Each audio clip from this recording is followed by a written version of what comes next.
亲爱的朋友们，欢迎来到微光夜读。年底公司考核，女友妈妈来楼下拉横幅，说我这辈子就是打工仔的命。女友妈妈还说了，她女儿奉子成婚，马上就是富太太了。我听得头上直冒绿光，周围哄笑声一片。后来，女友的婚礼上，新郎的爸爸毕恭毕敬地向我走来，秦总，什么风把您给吹来了？接下来开始我们本期故事，记得点击订阅并开启小铃铛。周家承诺过，只要我帮他们拉到投资，度过这次难关，就可以把女友周秋柔嫁给我。至于他们说还得让周秋柔来管公司，我都没意见。毕竟我本身为的就是他这个人，并不是他背后的东西。年底公司考核前不久，我还拿到投资了，所有人都觉得我们好事将近。小秦啊，以后当了周家女婿，可别忘了哥几个，就是以后你就是乘龙快婿了，公司跟女儿都是你的。想想我就羡慕你。同事在打趣我不好意思地笑了笑，话不能这么说，但我跟柔儿结婚，肯定请你们喝喜酒。秦毅一声呵斥传来，是刚下楼的周母，她旁边还有乖巧的周秋柔。看见她，我目光不自在地柔和了起来。想当初若不是周秋柔救了我这会恐怕也命丧黄泉了。等跟他结完婚，也要回去面对秦家那几个老古董了。我心里暗暗打算着。伯母，我恭恭敬敬地喊道。周母却冷哼了声。秦毅，你这声伯母我可受不起。按照我们先前约定，你帮周家拉来投资，我就把女儿嫁给你。但实际情况是我女儿优秀，自己拉来了投资，这样你们结婚事就不用再商量了。众人都是惊呼一声，谁不知道是我拉来的投资，怎么变成周秋柔拉来的了？我皱眉，探究的目光看向周秋柔，她却心虚地低下头。秦毅，投资是秦家给的，秦小少爷一言既出，驷马难追。今早周氏的危机已经解除了。我心里警铃大作。什么秦小少爷？外边人虽然称我一声秦少，但也是2年前了。我收回了散的股份，如今已经是秦家第一人，根本不可能有人喊我小少爷。秦苏安，秦家小少爷，他的身家你自然不认识。周母上下打量了我一番，丝毫不掩饰嫌弃。他以为我只是个打工人，我并不生气。毕竟当时经历混战，身受重伤，被周秋柔救了。我并没有暴露身份，如果说了，也是给周家带来麻烦。所以见周氏招人，我就去帮忙打杂了。秦苏安这个名字在我脑海里渐渐浮现出一个人脸，是二叔那个私生子。我气笑了。伯母，你在哪道听途说得知秦苏安在秦家有什么分量？怕不是被别人忽悠了？笑话，我还能被人忽悠？被你忽悠还差不多。你这辈子也就是个打工的命。我知道你忽悠柔儿想攀我们家这高枝，可好事哪有这么容易？周母捂嘴笑了下，眼神不加掩饰的轻蔑。秦小少爷一句话就能让秦氏放2个亿的资金给周氏。秦毅，你这辈子应该都没见过这么多钱吧？周母比了个2，市侩的样子像极了村姑，偏偏穿得雍容华贵，让人觉得膈应。2个亿，我的天啊！那秦小少爷怕不是看上周小姐了？你这不废话，周小姐人美心善，自然了。也是，可怜秦毅跟我们一样，都是打工命。是啊，秦毅，算了吧。可别得罪人了，得罪人。2年前我父亲去世，秦家彻底乱套了，不知道多远的旁支都想来瓜分点东西走。奶奶一病不起，那群豺狼虎豹更肆无忌惮了。要不是凭着奶奶跟父亲教我的手段，我又怎么收拾那群畜生？我不过2年没回去，2房3房，怕是又不安分了。没我的签字，秦氏敢放款？柔儿，我更想听听你的意思。我还似以前那般温柔笑着。周秋柔低着头不吱声，反倒是周母把她拉到了自己身后去，一副护犊子的样子。秦毅，你何必纠缠不清？按理来说，我女儿救了你，你不报恩就算了，更不应该阻拦她的前程。我女儿母凭子贵，马上要嫁到秦家当少奶奶了。我视线顺着她的话看向周秋柔的小腹，仿佛头顶有雷劈下来了一般，整个人无法动弹。周秋柔下意识护着肚子的动作，我并没有错过。我们俩在一起2年，最过分的也只是亲了摸了，并没有更进一步。秦家思想封建，不结婚就不能随意祸害别人家姑娘。我那个堂弟倒是会给我惊喜。秦毅，我们不可能的。周秋柔终于鼓起勇气看着我，她并没有一丝愧疚。人不为己，天诛地灭，不是吗？这是你教我的。周秋柔的话将我彻底浇醒了。或许2年前她是温柔商量，只是现在已经不是当初。人都有变的时候，2个亿也当是他当初给我包扎的感谢费了。又或者新婚贺礼，好，我尊重你，哈哈哈。秦毅，被甩了就被甩了，还我尊重你。你要笑死兄弟几个吗？是啊，别逞强了，哥们陪你去喝酒，烧烤摊走一遭，走吧，反正考核你也没希望了。几个人想把我拉走。周母突然正了正身子，考核自然是公平的，如果秦毅足够优秀，奖金照发。我们周家可不像他说大话，这点钱可不会吝啬，话里话外都在暗示我没拉到投资的事情，着实有种窒息感。不用了，您留着养老吧，以后我也不会来了。我甩头离开，顺便挥了挥手，玻璃门关上的同时也隔绝了周母骂骂咧咧的声音。周家敢当着这么多员工面说这事，那周秋柔跟秦苏安婚礼真的是板上钉钉了。我拿出手机打了个电话，是给2房嫡长子秦轩的。你弟弟要结婚了。2房在秦氏也有股份，虽然不多，但也是几十个亿的存在。有秦轩在，继承权怎么也轮不到私生子秦苏安。对，奶奶想抱孙子，对方话很少，但我也听懂了意思。2房这是想要那个孩子，要走奶奶手里剩下的股份，这算盘我扑哧一笑，定是要落空了。刚喊助理来接我，面前突然停了辆面包车，3、4个蒙面的男人拿着棍子就快速下了车，直直朝着我走来。可不到10分钟，几人都被我揍趴下了，说谁指使你们的？我踩着其中一个男人，拽起他的头发，男人嘴里都是血水，支支吾吾，什么也不肯说。我失笑一声，应该不是秦家派你们来的吧？他们身手没这么烂。让我想想，周家。我一看几人面面相觑的样子，我就知道没猜错了。大哥，您饶了我们吧，我们也是拿钱办事。是啊，周总想给你点教训，让你以后知道什么该说，什么不该说。真的，别的我们就不知道了。这是想给我点教训吗？怕不是想直接给我弄残吧？我电话还没打给周秋柔他爹，他倒是先约我晚上见面了。到底相处了2年，我不忍心拒绝他。餐厅里，周秋柔穿着2年前救我那天的衣服，白裙子，长头发，看到谁都是一副柔柔的样子。周秋柔见我来了，给我倒了杯水。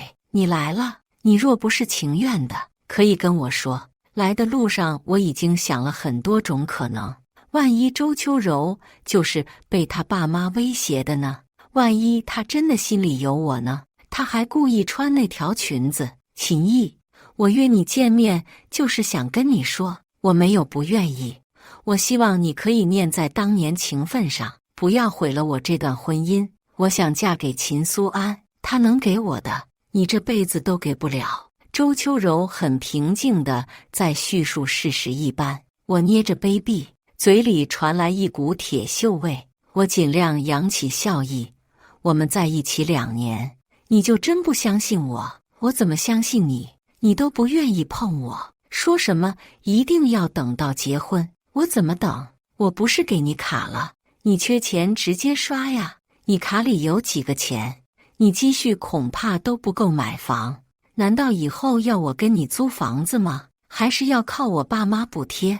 周秋柔的话让我陷入了沉默。不是我不想说，而是不能说。2年前我是被追杀逃到这儿，所有人都以为我活不成了。那会我刚解决完内乱，秦家的敌人就忍不住动手了，我只能先按兵不动，背地里把那些碍眼钉子都除去后，再光明正大回秦家。对外别人问起我，秦家都会统一口径表示不知道，但是对内依旧是我在主持大局。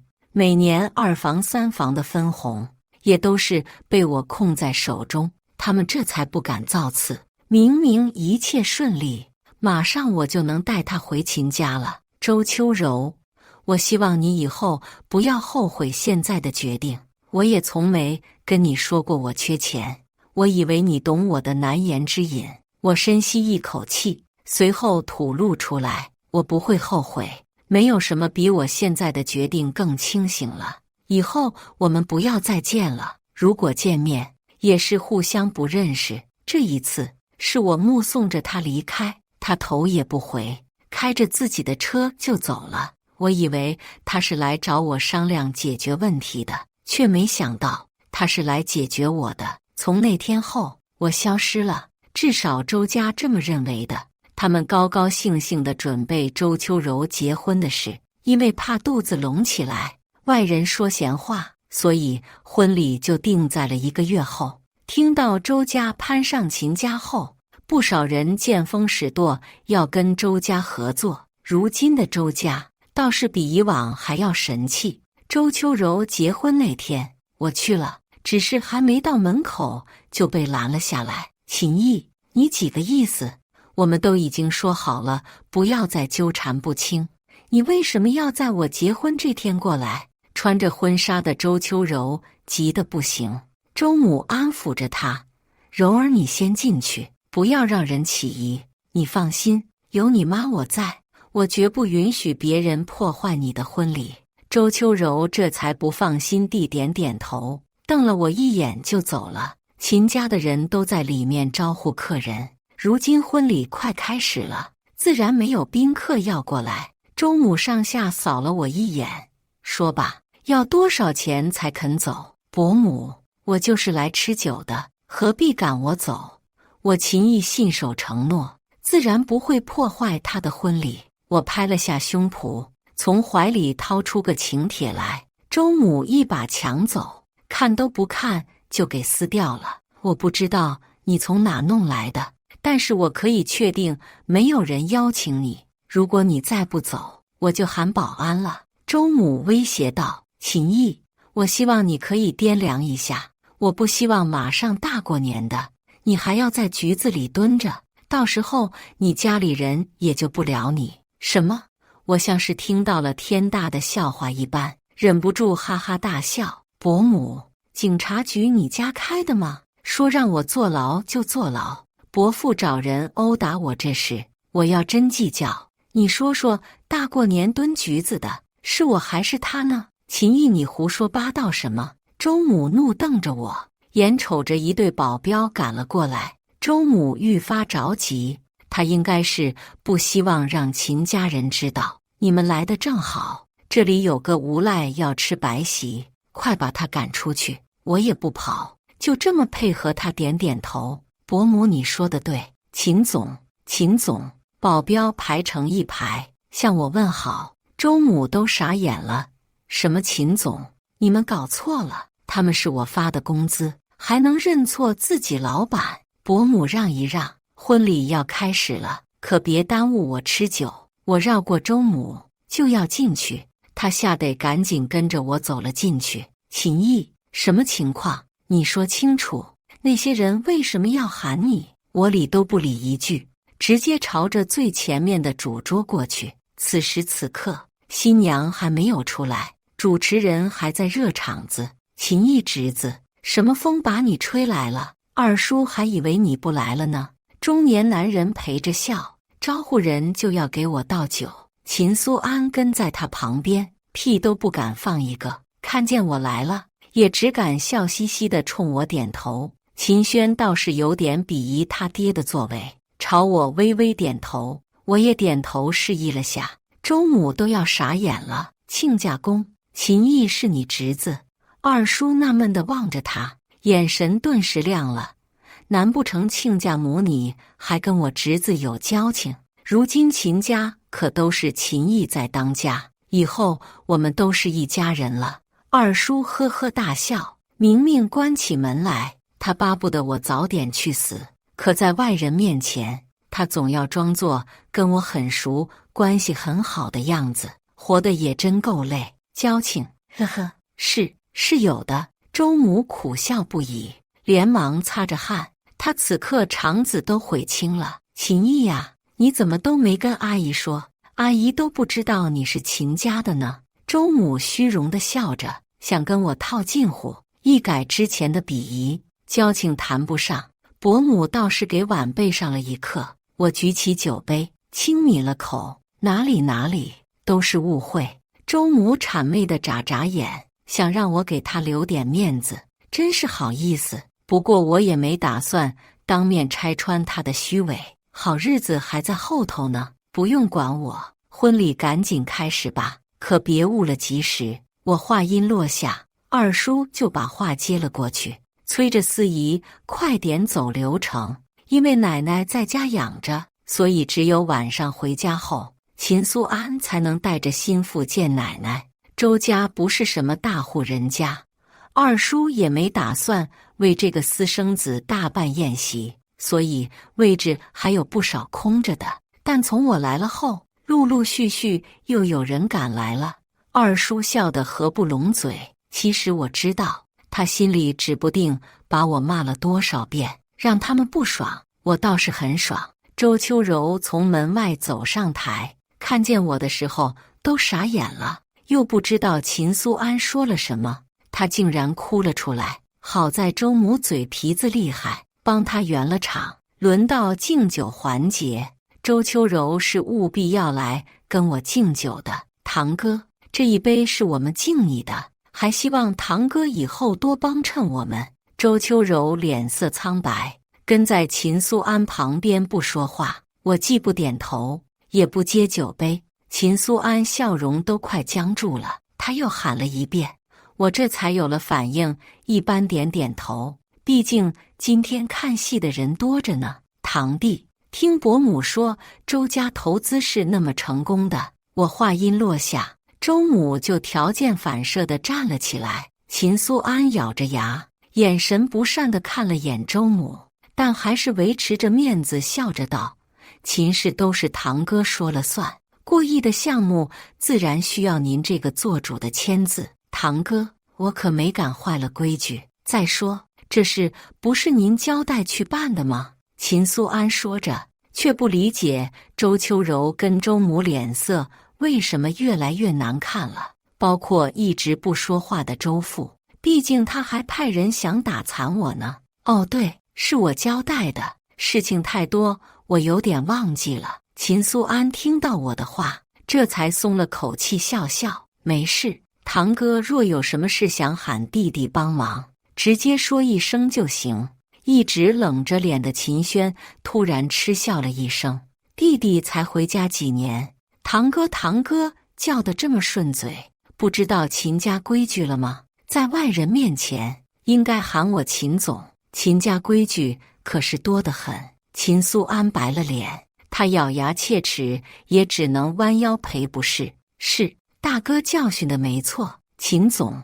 站在他旁边的周秋柔脸更白了，或许他跟他爸妈都想不到，自以为掉了个金龟婿，没想到却是秦家说不上话的。好了弟弟，哥哥跟你开玩笑，你别当真。今天你结婚，你是新郎官，高兴最重要。秦轩嘴边突然扯出一抹笑，反复刚上线的人不是他一般，他就是要找秦苏安不痛快。同样，我心情也不错了，拿着老子的钱做人情，然后挖老子墙角，真亏得这小崽子干得出来。我一口闷了酒，目送他们继续敬别人酒，只是还没敬2个，周秋柔就借口身体不舒服，先去休息室换衣服了。有风声的都知道她怀孕了，所以都不为难她。厕所外，本该在休息室的周秋柔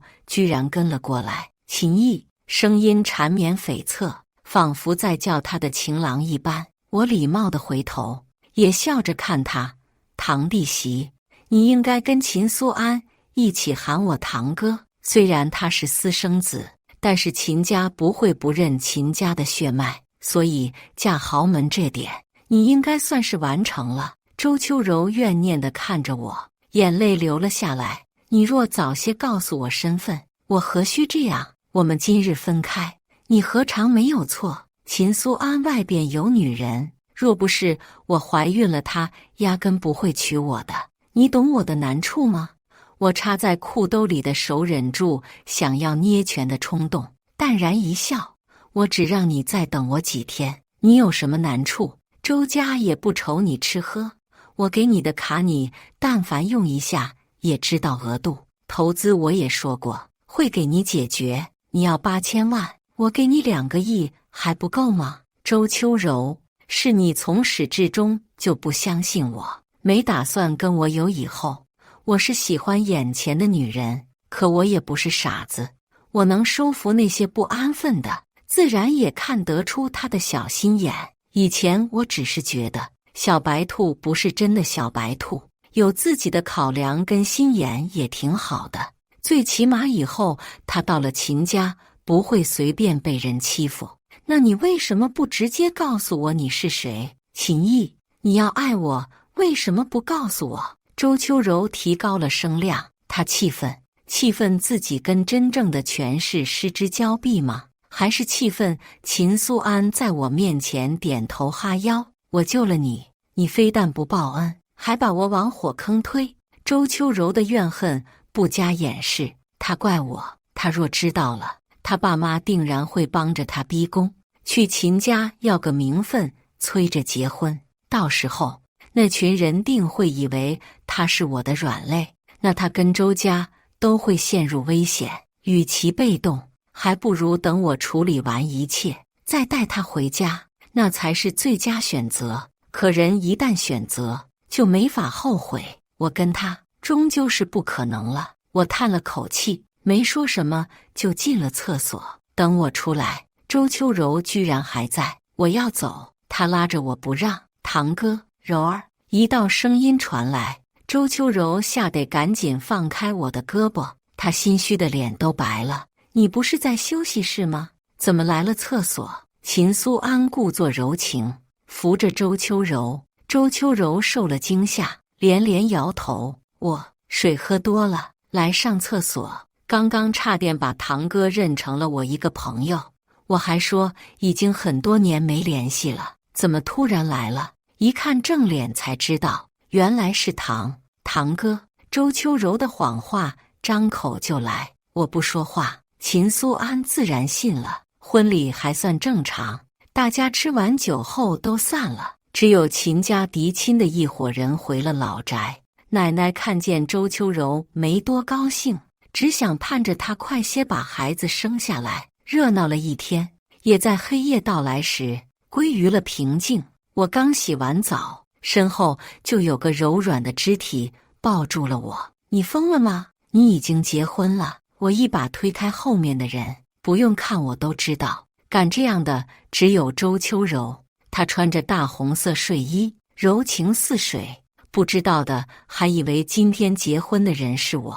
我喘着粗气，懒得看她，赶紧出去。秦家可丢不了这个人。秦毅，你要真的爱我，为什么不敢碰我？我不求别的，我们在一起2年，我只要你今晚陪我，我只想把新婚之夜交给你，好不好？”说罢，他又要贴上来。这真的是我认识的那个温柔体贴的周秋柔吗？你这样跟那些女人有什么区别？别自己作践自己。我后退2步，快速擦干头上的水珠。真的是疯了，她还是一个孕妇。秦毅，你看看我。我瞪大了眼睛，赶紧撇开头。我看什么看？你给我戴绿帽。如今有了孩子，也要为孩子考虑吧。我不会对你怎么样，你可以放心，毕竟你当初救过我。周秋柔不死心，开始哭了起来。秦苏安根本就不爱我，他找借口说朋友在我们婚礼上喝多了，要去照顾，出了事他要担责。可是明明电话那头是个女人声音。秦毅，我后悔了，这个孩子我可以不要，我只要你呜呜。周秋柔大胆露骨的话一句接着一句，甚至把自己身上的衣服都脱干净了。要不是怕伤了他胎气，我恨不得马上给他丢出去。你不想刚结婚1天名声扫地，就穿衣服滚出去。或许这是我2年来第一次对周秋柔说重话。她被我身上戾气吓到，慌乱捡起衣服就出去了。那委屈又破碎的样子，我是一点也心疼不起来。或许一开始我就不该那样报恩。秦苏安一结婚，奶奶就把主意打在了我身上，天天给我安排相亲。与其在家看着周秋柔晃来晃去，我还不如去相亲。秦毅，你好。看见相亲对象，我脸都黑了。奶奶也忒着急了吧？确定对方不是个学生？我叫沈怡，今年大3了，这是我的竞选资料。你如果选我，我会让你满意的。女孩撩了下头发，然后把文档放在我面前。我看傻了。第1条，他不会过问我外边的关系，只要不得病就行。第2条，他可以给我所有私生子一个名分一个家，并且不哭不闹。第3条，小3怀孕他可以伺候月子。我人已经裂开了，说实话，我已经跟00后脱轨了吗？秦毅，你考虑考虑，我就不耽误你时间了。如果我入选，小女生的话还没说完，就被我打断了。就你了。不过我希望你可以尽快搬到秦家，提前适应适应。如果合适，我们就结婚。沈怡愣了下，随即像看渣男一样瞥了我一眼。他似乎很不情愿，但还是应下走了。直到他搬来秦家，脸上遮盖不住的巴掌印让我明白了一切。派人调查才知道，沈家还有个女儿，沈怡继母的。若不是还没到结婚年纪，来相亲的定然是那个女儿了。我住哪间？你总不会让我现在就跟你住一起吧？沈怡的语气她可能自己都听不出来，很是自嘲。你不愿意的话，我不勉强，住我隔壁屋就行。沈怡刚亮起来的眸子就暗了下去，她翻了个白眼就走了，像极了龇牙咧嘴的小猫。若是他当初救了我，或许我赶紧打断了这个想法。人家2年前才大1而已，我让沈怡来，不仅仅是想让奶奶先放心，还有周秋柔。果不其然，沈怡刚搬进来，周秋柔就溜进我书房闹了。秦毅，我知道我那晚不对，可是你也不能跟不爱的人结婚啊。如果你想我们在一起，又怎么不可能？周秋柔急得要哭了，她话音落下，没关上的门猛然被推开了。沈怡嘴角抽搐了下，不好意思，我什么都没听见。你们继续。站住，过来。我招招手，沈怡配合地笑着走到我旁边。周姐姐，好久不见。周秋柔似乎是被吓到了，她瞪大了眼睛，怎么是你？你们认识？认识啊，不过好久之前了。说来你也不感兴趣。沈怡摆摆手，满不在乎。周秋柔像是松了一口气，温柔笑着，小姨，我跟秦毅的事情不是你想的那样。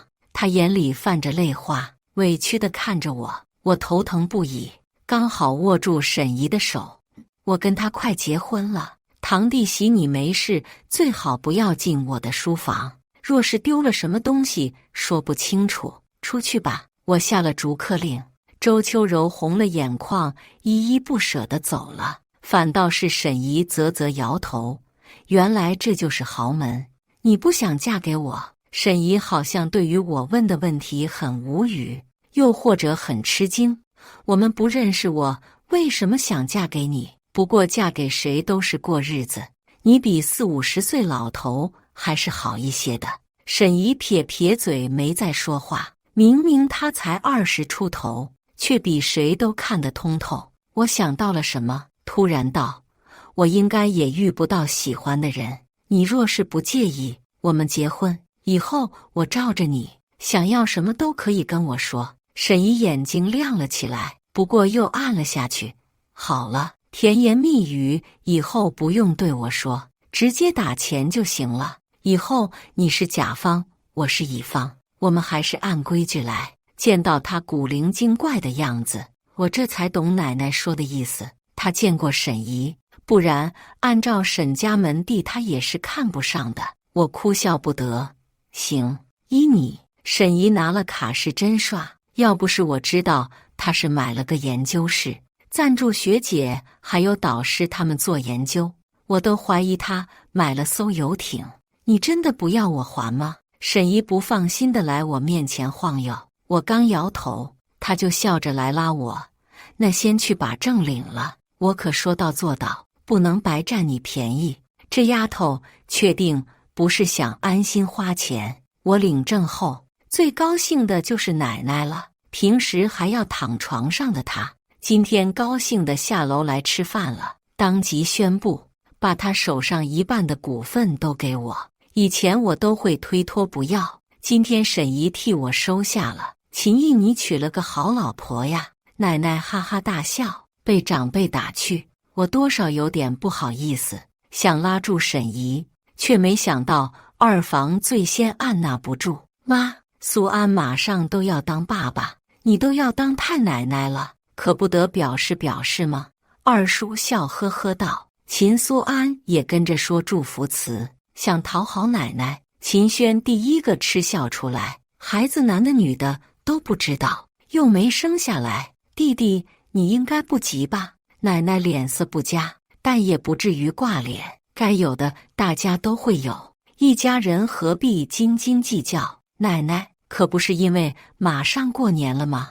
我们晚辈自然都想要压岁钱。沈姨连忙打圆场，奶奶这才又高高兴兴起来。其他人不敢继续得罪，也只能岔开话题。说实话，这个小妻子娶得刚刚好，至少周秋柔不再那般放肆了。不过秦苏安还是很放肆，该出去陪女人依旧陪啊。秦毅救我，不出意料的意外来了。周秋柔从楼梯上滚了下去，而楼梯上只站着脸色苍白的沈姨。她稳住身形，赶紧下来扶周秋柔，却被一把推开。孩子，我的孩子！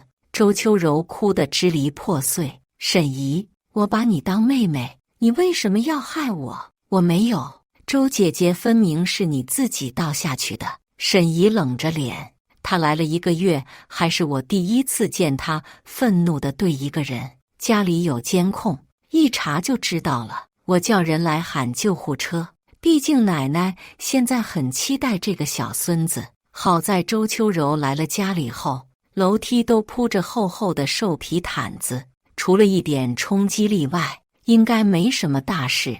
但到底是孕妇。周秋柔哭着看着我，秦毅，你不相信我吗？周姐姐，我老公为什么要相信你？你们之前事情你一个人说了不算，我觉得还是先送你去医院吧。沈姨冷声道。周秋柔脸色一顿，还是先跟着救护车去了医院。二房的人很快就来问罪了。沈姨白着脸，让我把他交出去就行了。我能让你一个小孩担事？我真被他逗笑了。他自己一不小心滚下去了，我也请了最好的团队给他安胎。孩子没事，你们想要什么说法？怎么的？还能怀疑我给他从楼梯上拉下来了吗？给秦苏安10个胆子，他也不敢说呀。看了看他老爹，两个人憋着气想找奶奶做主。周秋柔身怀6甲，刚从医院出来就要跪在地上，奶奶怜惜她肚子里孩子，也就有话直说了。丫头，奶奶我这么些年可不是光吃米不吃盐的，我们不嫌弃你，自然也不嫌弃沈丫头家事，进了这个门都是秦家人，有些心思该收手就收手，其余的话奶奶不再多说，交给我后就走了。秦苏安竟然直接给了周秋柔一巴掌。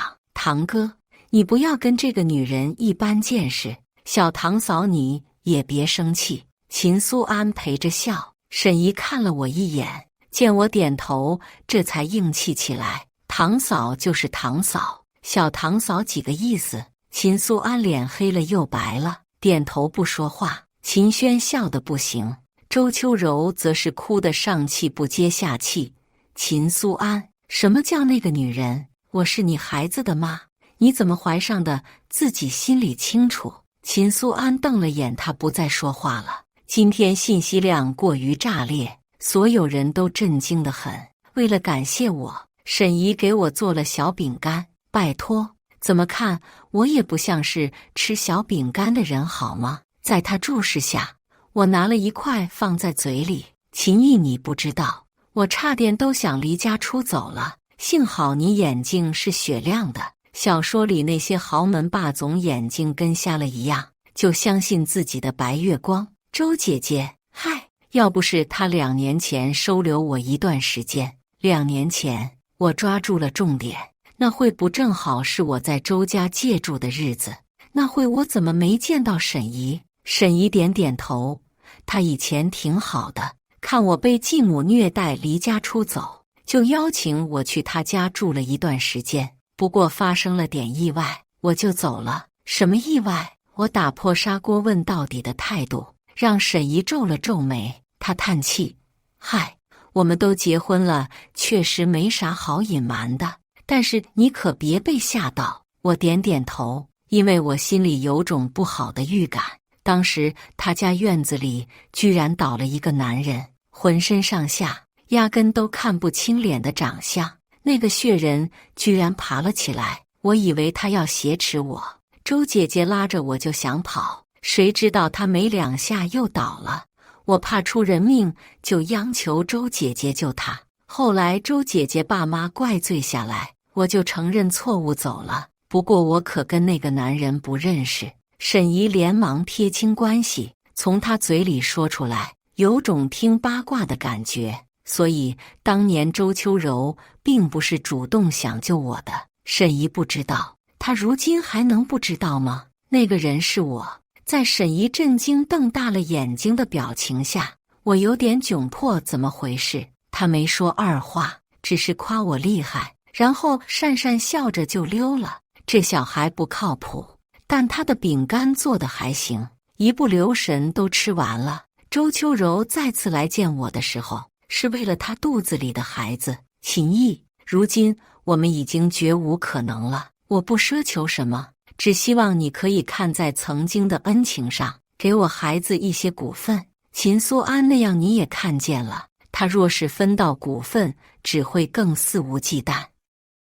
只有股份掌握在我自己手里，我才能安心。我不贪，我只想为我的孩子争取。周秋柔目光坚硬，我淡淡一笑，她也松了口气。谢谢你，秦毅，别谢我，我的自然要留给我跟沈姨的孩子。你想要，等生下儿子，奶奶会给你。秦毅，周秋柔不可置信地看着我，真正想救我的人是沈姨，不是你，不是吗？周秋柔，你跟你妈几次三番用恩情说事，我要说出来你们对我做的事。秦家不可能允许你嫁进来，至少我不点头。